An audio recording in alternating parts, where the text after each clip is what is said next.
കേരളത്തിലെ മ്യൂറൽ പെയിൻറ്റിങ്ങിൻ്റെ ഉത്ഭവം പുരാതന ദ്രാവിഡ കലാരൂപത്തിൽ നിന്നാണ്. കൊട്ടാരങ്ങളിലും ക്ഷേത്ര ചുവരുകളിലും മാത്രം കണ്ടിരുന്ന വരേണ്യ കലയായിരുന്ന മ്യൂറൽ പെയിൻറ്റിങ് ഇന്ന് സർവ്വസാധാരണമായി ക്യാൻവാസുകളിലും വസ്ത്രങ്ങളിലും വീടുകളുടെ ചുവരുകളിലുമൊക്കെ വരയ്ക്കപ്പെടുന്നു. മറ്റെല്ലാ ചിത്രങ്ങളിൽ നിന്നും വ്യത്യസ്തമാണ് മ്യൂറൽ പെയിൻറ്റിങ്. പുരാതന കാലത്ത് പച്ചിലക്കൂട്ടുകളാണ് മ്യൂറൽ പെയിൻറ്റിങ്ങിന് ഉപയോഗിച്ചിരുന്ന കളറുകൾ. ഇന്ന് അക്രിലിക് കളറുകൾ ഉപയോഗിച്ചും മ്യൂറൽ പെയിൻറ്റിങ് ചെയ്യുന്നു.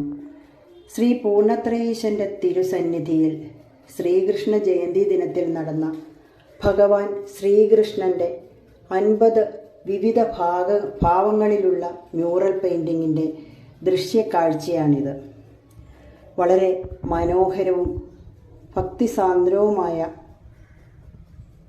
ഈ ദൃശ്യവിരുന്ന് കാണാൻ കഴിഞ്ഞത് എൻ്റെ ജീവിതത്തിലെ ഏറ്റവും മഹാഭാഗ്യമായി ഞാൻ കരുതുന്നു.